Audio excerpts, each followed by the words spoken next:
15 degrees, you can see your breath. Out here in the lake of fact, breaking tables like it's poetry. Where else would you rather be? Pinto, Ron, Elvis, and the Lay Poncho. The members that you need to know. 'Cause once you out here, now you're family. Where else would you rather be? Where else would you rather be? Welcome into the Nickel City Crew. I am your host, Rob Crippen. Please like us on Facebook and follow us on Instagram and Twitter at Nickel City Crew. This episode, along with all of our episodes, are presented by Crippen Legacy Entertainment here on Spreaker and StreamYard. We're so glad that you're joining us for some of your Buffalo Bills and NFL content again today. And as always, these are my Bills thoughts said out loud. It's a vibe so ridiculous. Since 12 plus 83 was 6. The shout rocking like a symphony. Where else would you rather be? All right, let's get straight to it. Excited about tonight's episode, season 3, episode 2. I'm just ecstatic. I mean, this is like, it's a fun time of year, man. When you look at the calendar in the NFL offseason, and then the draft comes up tomorrow night, and it's just like an influx of talent and new people across, new players, across all 32 teams. And it's just like a lot of just renewed sense of hope and just opportunity and, you know, young guys. And then after the draft, you've got the undrafted free agents who are chasing their dreams still as well, and they get signed and picked up by teams. So this is a fun time of year. I'm excited about it. I am not a draft nut, as I talked with my co-host pre-show about it. You know, I mean, I'm just not like a guy that's going to dip into all of the names and know every single little thing about all of these guys. And one of the reasons is because it's a crapshoot. Like, it's really, really, really hard. And it's kind of like just grabbing a couple lotto tickets and you see what's going on. You can't win the lotto unless you play. So the Bills are getting ready to play the lotto tomorrow. Maybe we'll get up from the picks that we have. We've got 6 picks. Maybe Brandon Beane trades a couple of them or some futures and moves up. But we'll find out what they get ready to do. But tomorrow night, the NFL draft gets center stage right there in Kansas City, and it should be a fun event. Joining me tonight, as always, my co-host, Adam Dump Truck Rupsick. Holla at the crew, DT. What's good with you? It's been a minute. We are off of our break officially. We're done. Our wounds have been healed. We're ready to move on. Yeah, Nickel City. What's up, Rob? Good to be back, man. Good to be back. It kind of snuck up on us. You know, it was that numb time for a while, and just getting through the rest of winter, and you know that break in weather into the spring. Just you know, your mind gets focused on other things, and then all of a sudden, you know, football's back. Just when you're about to forget about it, she comes back, and They it's great. pull you back but in, what's yeah. up, Rob? How you doing, man? How you been? Man, I cannot complain, man. I'm really excited as season 3 gets kicked off, and I know we kicked off the episode 1 a few weeks ago, but you know, last month. I mean, I'm just excited, man. I mean, like you took the words out of my mouth, DT. It snuck back up on you, and like football just consumes so much, DT, where there just really isn't really much of an offseason. As soon as the Super Bowl is done, by like March or April, the Bills are already emailing you, getting ready to let you know that your first payment's coming out for your season tickets. So like, there really is no downtime. Like it's a situation where we really did need that break. So I appreciate the break. I appreciate the fans of Nickel City Crew. I know our crew has grown a little bit, and I appreciate you guys being patient with us. We haven't really recorded since episode 1 of season 3 a month ago, but we needed that break. And DT, the tape, the pages turn. Like it's time. 2023 is upon us, man. The off season's kind of gone through. We've talked about some of the moves and some of the different things. We told you that we would interrupt your regular scheduled program if something crazy happened. Nothing really crazy happened. Lamar is still, sitting there, under the exclusive franchise tag that he has not signed. Nothing really crazy happened other than obviously somebody, Mr. Rodgers coming to the neighborhood here in the AFCE East that we'll talk about later. But DT, man, like the season's upon, like before you know it, the fella's going to be heading out to Pittsburgh, man. They're going to be heading out to St. John Fisher before you know it, man. Before you can blink an eye, it'll be summer. Yeah. And that's kind of, why, you mentioned in the beginning of the show, and you and me aren't the biggest like draft buffs, if you will. Like, we'll Yeah. get into it a little tonight and see what's out there. But that's probably why we take that shutdown, we take that break, somewhat just like the players do. Right when the Yes. season ends, and Yes. take that time They off go as to opposed Cabo. to yeah, exactly. As opposed to just studying the draft and learning all these dudes, like take a little time off. But make no mistake, Nickel City Crew, we're back now, and we're going to be focused in just as the Bills organization is, and we'll be tomorrow night. So yeah, like you said, we got this, and then right after the draft is the schedule release, which is That's going to right. be big for us with with planning games to go to and what games Yeah. you're coming up to That's and right. everything between with that. And then man, we're going to Pittsburgh for training camp, and after that basically there's no break in between there, so it goes right into the preseason, right into the season, and we'll come up. But it was kind of nice not thinking about football because you weren't counting days down, and Right. now it's here, and now you're going to be all football, and it's going to Yeah. go a little slower now because you're counting days. So Yeah, you're back. You're absolutely right. We're back to counting days for sure. The NFL draft tomorrow night, 8 o'clock on ESPN and NFL Network, and I'm sure obviously Twitter and a whole bunch of other places you can catch some of the coverage of the NFL draft.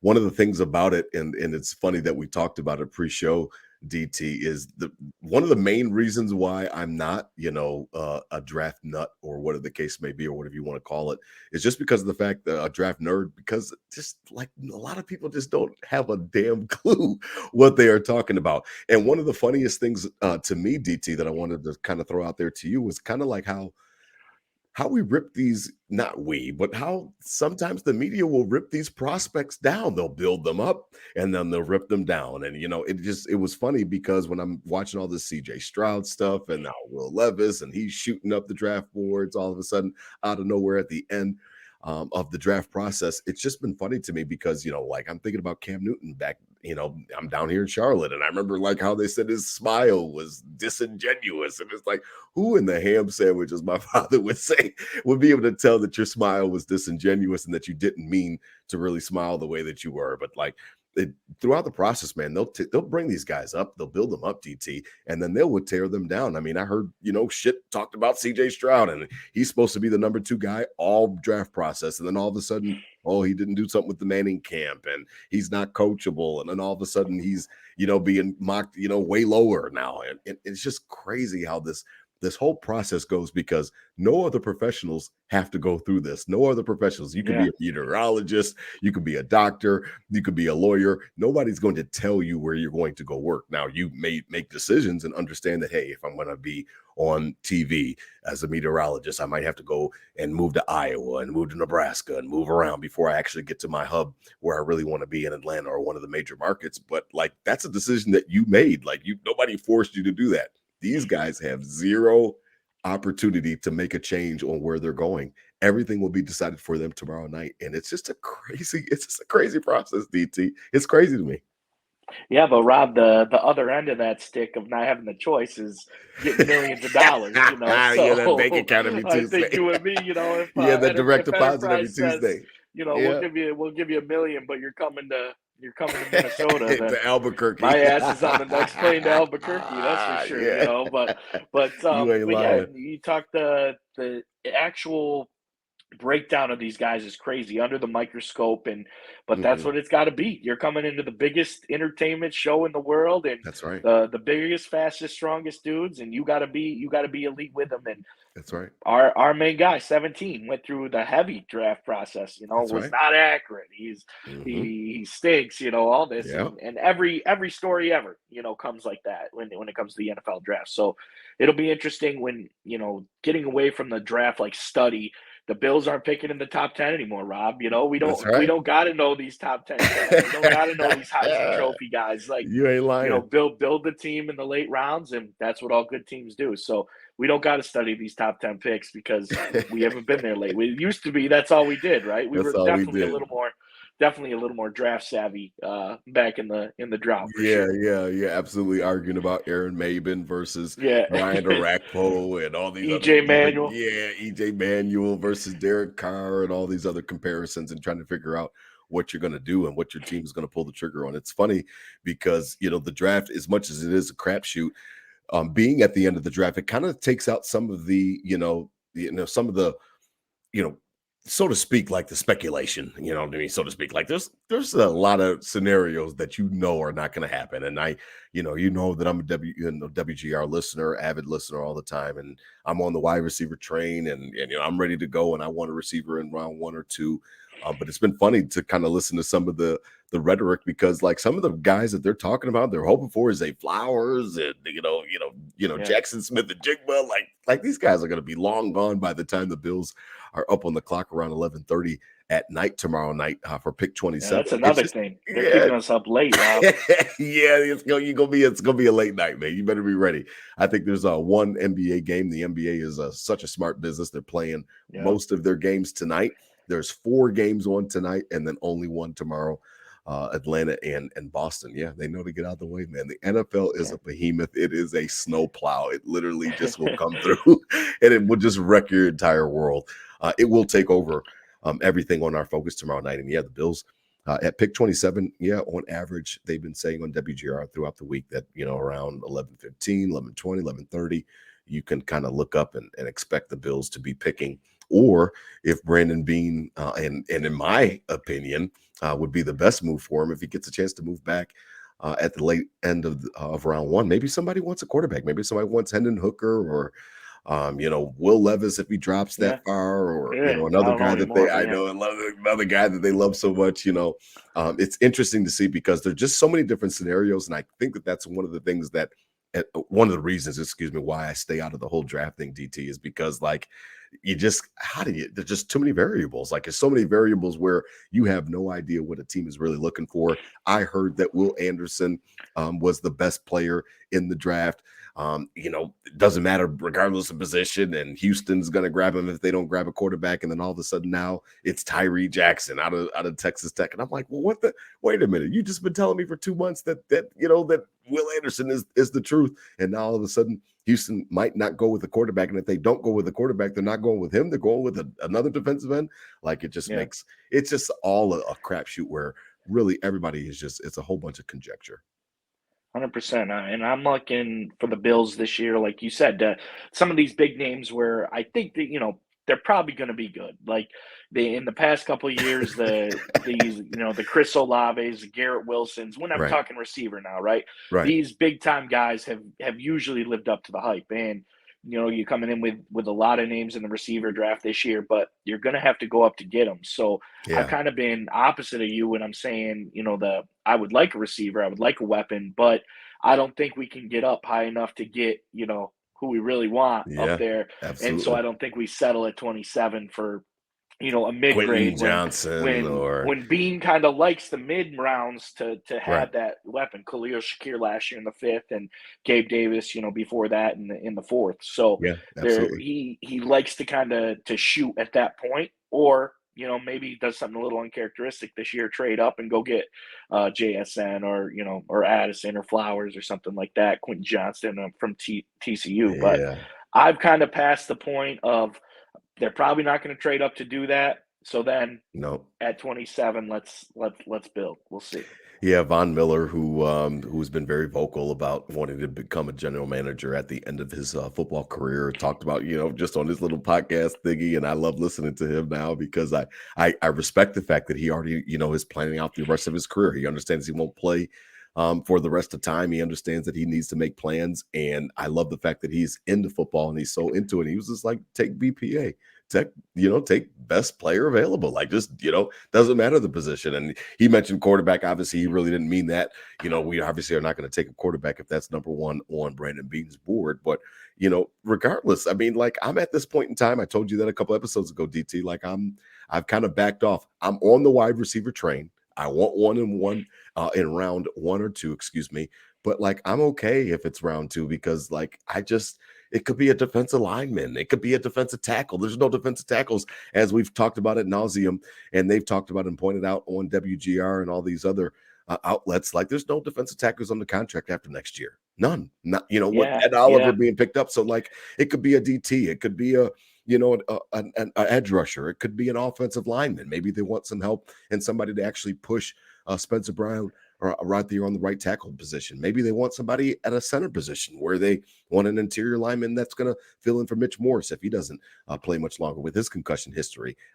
Maybe it's a safety, even though they brought back, Poyer, and they were able to get lucky with him. Him and Hyde are on, short contracts. Maybe they want somebody like that. DeMar Hamlin, we don't know about his future. So happy that he's coming back to play football and be able to participate. But I don't know what the Bills are going to do, but I'm not going to be surprised almost, I guess is my real point, DT. I won't be surprised by any position they take almost. And I definitely won't be surprised if it's on the defensive side of the ball, regardless of how much, I cringed at that thought earlier in the offseason.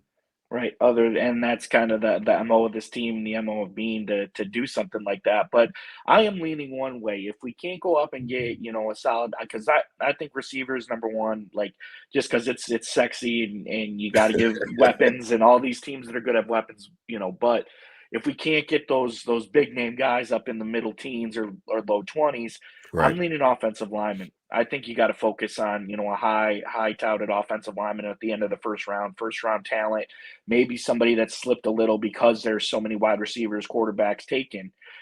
Go with Okay. offensive lineman, go with somebody big.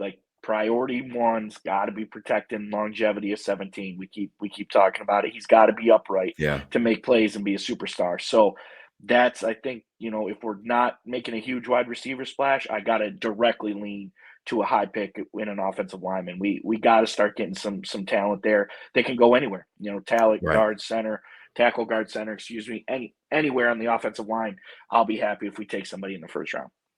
Yeah, no, I mean, I kind of just feel like there's a situation where when you're at 27 and you're just that far back, you kind of just have to let the board kind of fall to you, unless you are going to be ultra aggressive. And I don't know if, Brandon Beane's in a position where he wants to mortgage the future in respects to trading, future first rounders or future second rounders, third rounder, whatever the case may be. It just doesn't fit like it. It doesn't seem like it fits, to be honest. And it doesn't mean that they're not trying to go all in for the Super Bowl or anything like that, which takes us to, another option for the Bills that has been talked about a lot on WGR and on all the other shows as well is the D-Hop thing.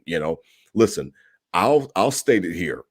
Stephon Diggs and DeAndre Hopkins across the field from one another, obviously, no Bill, what Bills, I don't know many Bills fans that would say, pretty yeah, sexy, that sounds man. like a shitty idea. Nobody's gonna say that sounds shitty. Hell no. No, that sounds absolutely great. And I've heard some things, and we talked about it earlier in a couple episodes prior, DT, where you can get his cap hit down and to right around $5 million, 4.8 or something like that, $5 million on a restructure after you trade for him. Sure. The thing about D-Hop is that, at his age, is it almost worth it to, if the Bills are sitting there at 27 and Jordan Addison is still on the board? We'll say that, JSN's gone and who I love, Zay Flowers, who seems to be a perfect fit for the Bills, he's gone. Maybe the Giants take him, or maybe the Cowboys take him, or somebody earlier, or Baltimore, somebody like that.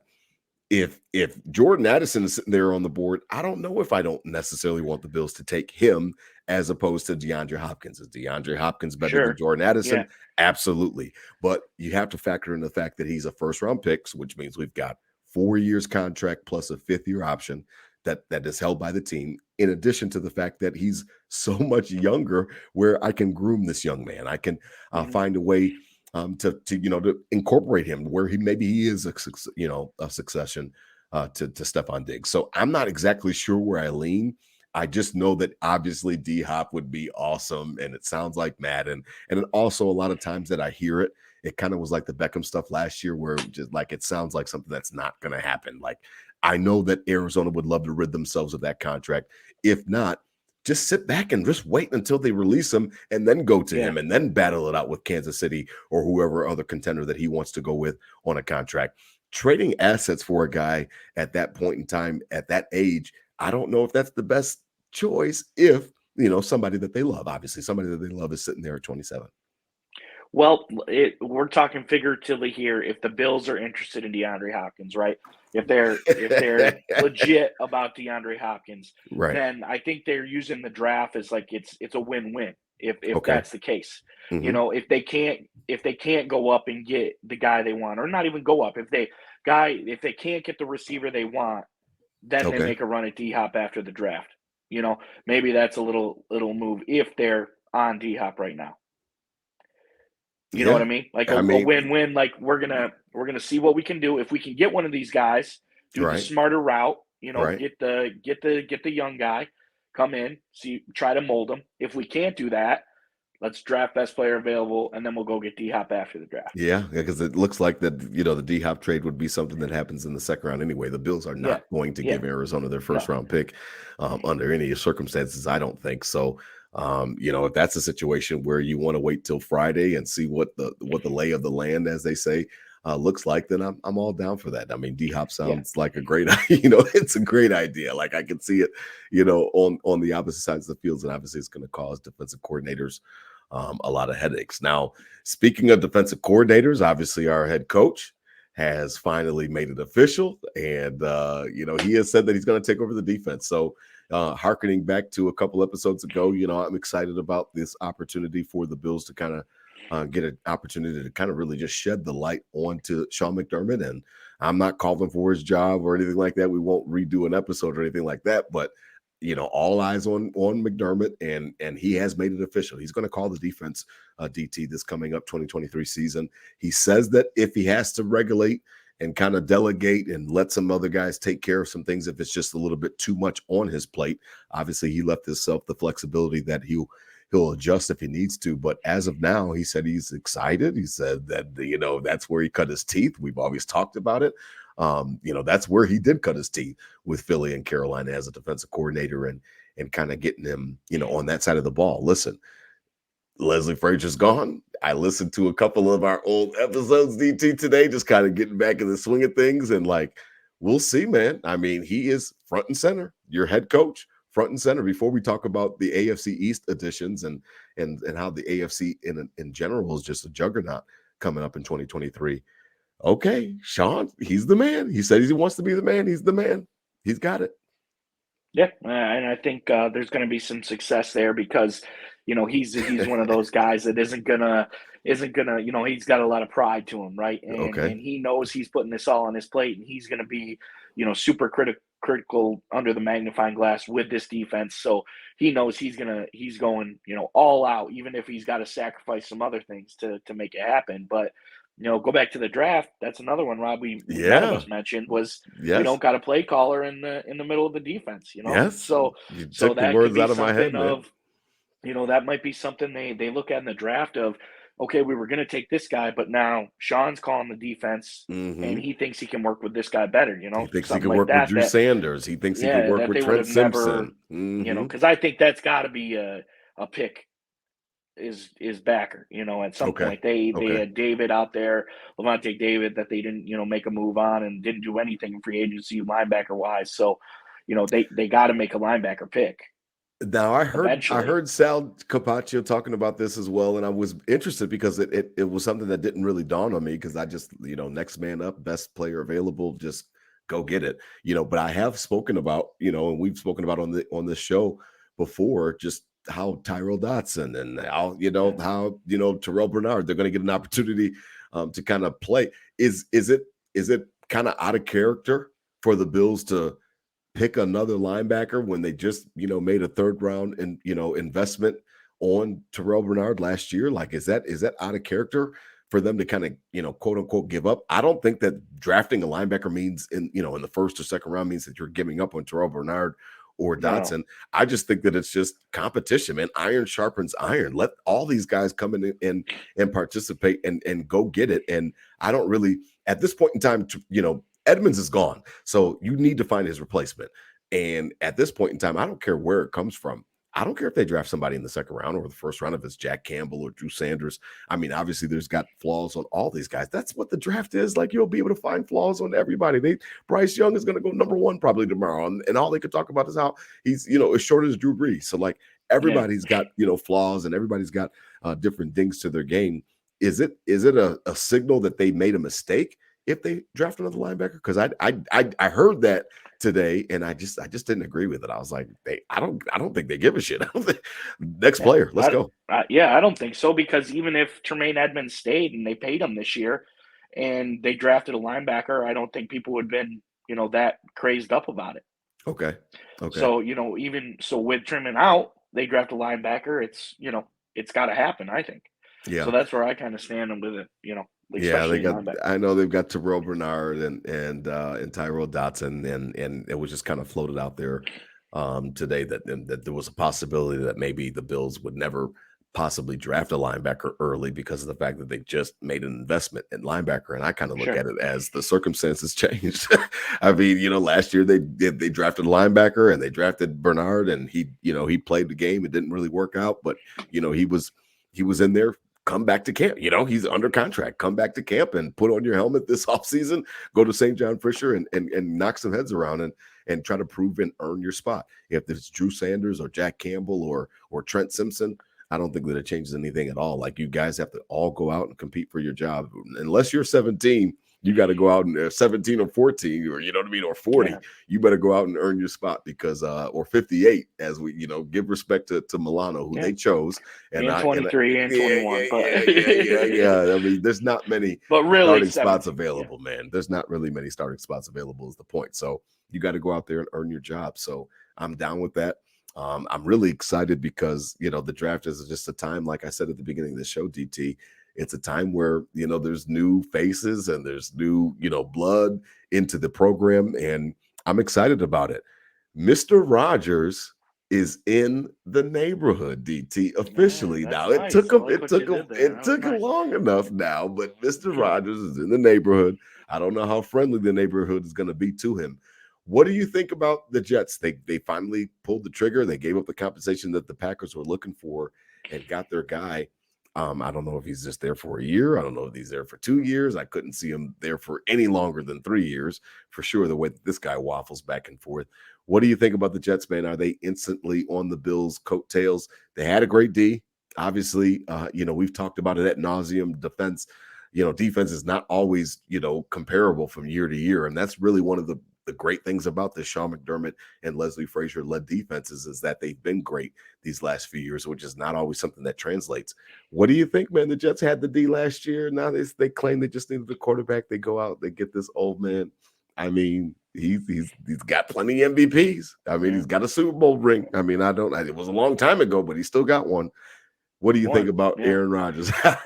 What do you think about Rodgers coming, man? Yeah, good for the Jets. Their roster's nice, Rob. Their roster's nice. They're building. But I guess they've had 100, top 10 picks in the last 5 years. You would hope they get some players on that team, but right. This is it, man. You got to build up to beat the Chiefs. You got to build up to beat the Bills. You got to build up to beat the Bengals. This is what these teams are doing. This is what the Bills did. And we talked about, your point at the end of last season when you were getting in Twitter fights about graduating our fandom. I appreciate that we're good now, but now it's time to take that next level step. And as a Bills fan looking at this, they're good. They're going to be better. It's going to be a tough game when we play them twice a year. But, this is because you beat a lot of mediocre teams and couldn't beat the really good teams. They did not at all. You were just as good as a mediocre team. So now if, you got to go in and just take care of it. There's no other option. It's going to be tough. It's going to be a battle. I kind of like it. Maybe there'll be a new rivalry, enlisted in the division. The division's going to be hot and battle tested. And absolutely, it's not just going to be somebody running away with it every year, which I think makes a lot of team grit and a lot of, good divisional grit that we saw in the right before the drought in the 90s of that head bash in AFC East. But at the end of the day, screw him, Rob. Screw him. He might not stay he might retire in training camp. He might retire in training camp. They might not even play. Yeah, he might go do some shrooms, man, and he might just say, "I don't feel like playing anymore, man." And that's just such a Jets thing. I feel like that would happen. So it's gonna be a challenge. It's gonna be a battle, but you used to beat them when they were mediocre. Now you got to beat them when they're good. There's just no other choice, So we'll see. But they got a good roster. You'll give them that. I mean, we've given respect. I mean, and that you and I have given respect to Joe Douglas out there with the Jets. And I know we did our our schedule preview last year, and we talked about the Jets and how they were making moves, and we said it was probably not last year, but coming up, they're coming up the rear like they are. They're serious and they're making some good moves. And I like Jermaine Johnson and I like their draft pick last year. Obviously, with Sauce Gardner and Garrett Wilson, those are home runs. I mean, anytime you fill out both, offensive and defensive player of the year for rookies, then obviously Yeah. that's a situation where you're doing something right. So, Yeah. But I'm one thing, one thing about the Jets, though, Rob, is last year even too, like they kind of had that vibe of like the Memphis Grizzlies in the NBA a little bit. You feel that, like just like the young, up and coming, like boisterous team. Like, yeah, yeah, loud, we're young, but we're gonna come punch you in the mouth. Like, loud. Yeah, and Dylan now Brooks. we got the roster, we're good. Like, Yep. and they were what 7-9 last year, and then we're good, and like they might 12, whatever. I can't even do the math now. 12-6, right? So or 12-5. Oh, So I that's just feel funny. like they got that kind of cocky vibe. The Dolphins a little bit with that too. Like, yeah, we got the roster. We're young. We're good. But, have done nothing to show for it yet. And at the end of the day, the Bills are just back in the lunch pail, clocking in, clocking out. The Chiefs are clocking in, clocking out. The Bengals are clocking in, clocking out. Right. And, and these dudes are talking because they got a good roster. So that's kind of where I stand with this type of vibe and the vibe they got going on right now. Yeah, man. I mean, it'll be interesting to see. He's in the AFC East, so we'll see him, as you said, twice a year, and we'll see how long it lasts. The Bills and the Jets probably are our primetime matchup. That's something, I could definitely see us on a Monday night or a Thursday Yeah, night yeah. somewhere throughout the season, whether it be at MetLife Stadium or at the Ralph. As we begin to wrap up on this draft coverage, man, DT, I wanted to get your thoughts on a prediction because I mean, I guess everybody else does it, so we just when in Rome, we'll just go ahead and predict. I have no idea what the Buffalo Bills are going to do in round one tomorrow. What I would, I guess, my number one choice would be, not number one choice, but number one prediction would be that they go defense. I do think that they'll go defense. I've kind of resigned to the fact that I think that will be a pick that they take. Now, I will be pleasantly surprised if it's a wide receiver. I'll be obviously, again, we just talked about the board. They'll play the board. I think Brandon Beane will do that. But when it comes down to it, best player available, whether it's some stud offensive lineman that fell in the draft, I just kind of lean towards it'll probably be a defensive lineman, whether it be edge or defensive tackle, Maisie Smith or, somebody on the interior that can kind of disrupt because of the fact that they've got all these guys on 1-year contracts.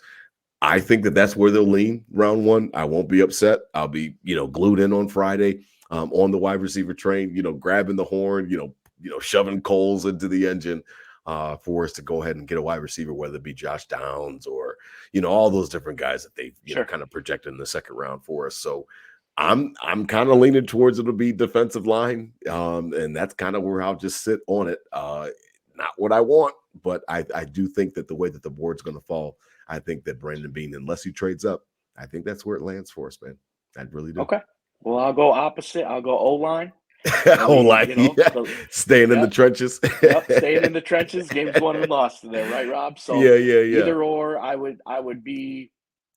So I'd rank it probably in the first round. Happiest would probably be receiver. Sure, of course. Oh, neutral would be offensive line, linebacker. Sure. Okay. A little what the fuck would be D-line, D-back.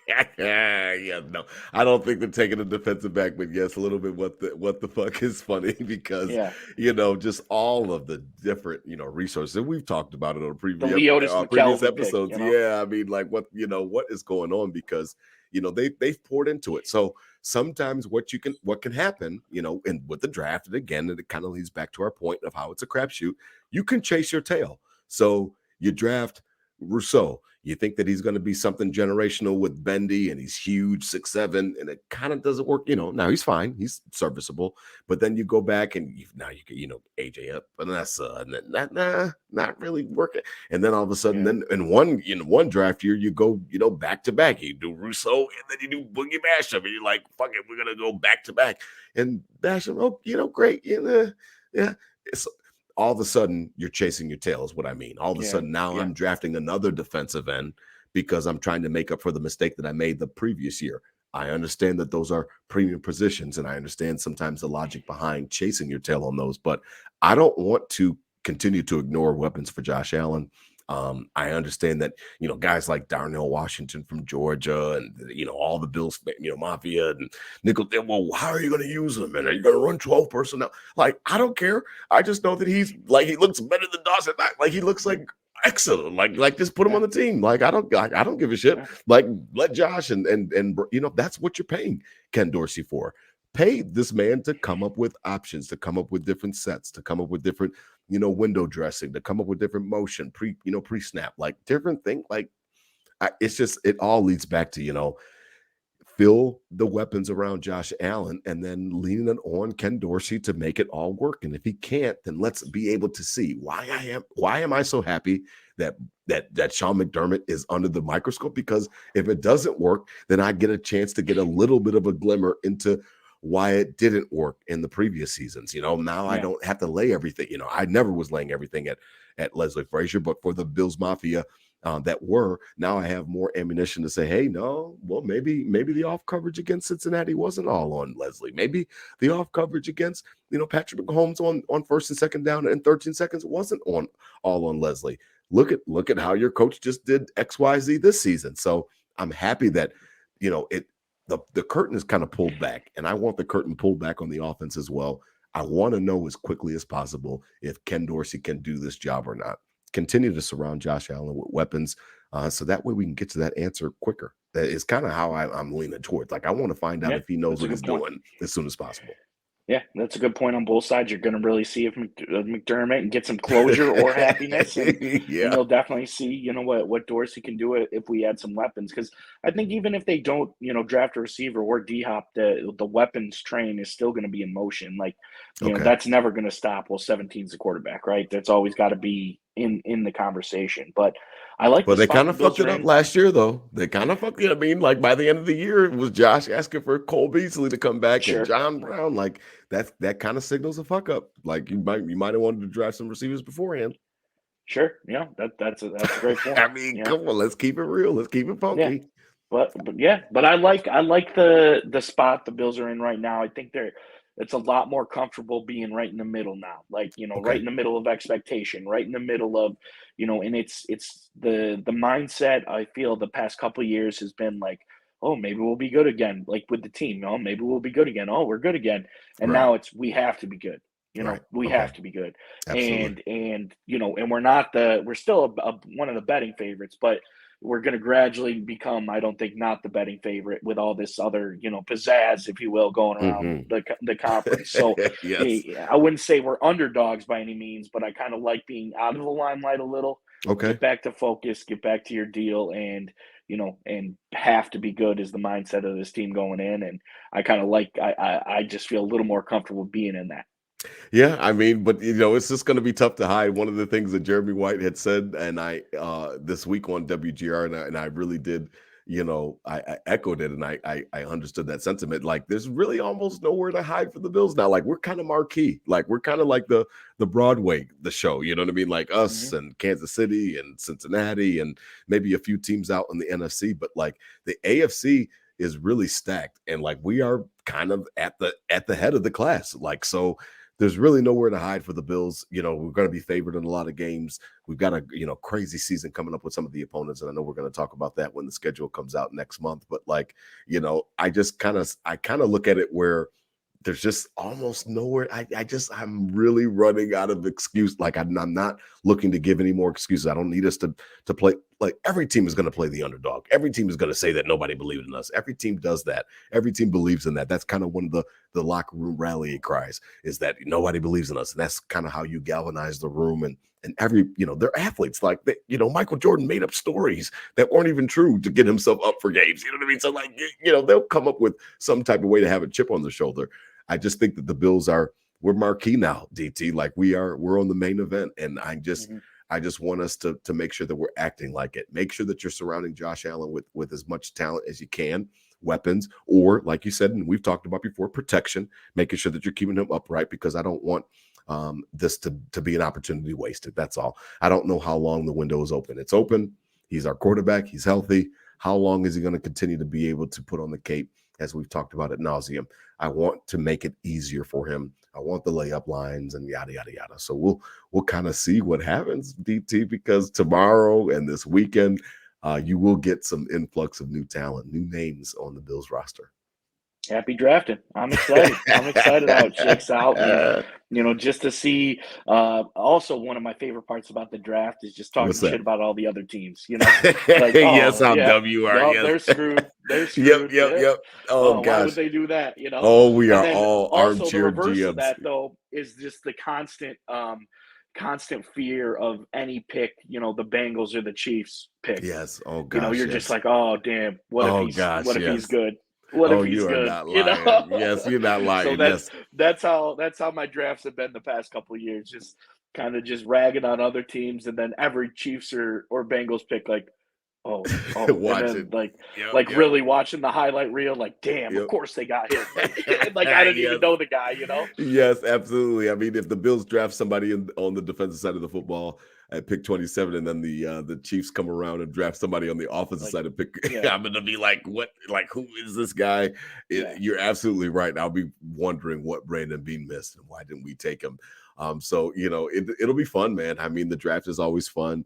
I love the intrigue. I love, obviously, I put it out there on Twitter on Nickel City Crew, just that one ESPN commercial, just how families change tomorrow night. And, a lot of young men get a chance to realize their dreams and take their families in different situations financially. And I'm all about that, man. I'm all about the athletes going ahead and getting theirs, man. I love it. I love the fact that they have an opportunity to make this dream come true. So we'll see, man. Bills at pick 27, the NFL draft tomorrow, 2023.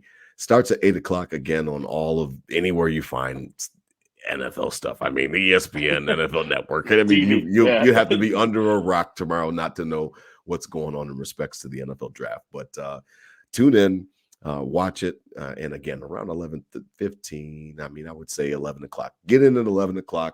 Have a late night snack, get some chips or something like that. And then you can kind of just stay awake for about an hour or so. And at least you'll get a chance to see the Bills, who they pick, and get a little bit of analysis on the young man. So we'll see, DT. I mean, we'll catch up next week. We'll talk about it. We'll have all the draft picks in by next week's episode. I mean, we'll be able to talk shit and kind of pick them apart, man, like they have these guys throughout this draft process. We'll see what Brandon Beane does, man. He's, like he said, he gets antsy. He said he gets antsy. He might just trade him and go get somebody. Oh, man. Man, as always, man, I appreciate you, DT. Spread love, not hate, man. These were my Bills thoughts said out loud. Hit them with a go Bills, man. I mean, we in our groove now, DT. Go Bills. It's season 3 now. We in our groove now, man. Let's get back to it. On the clock.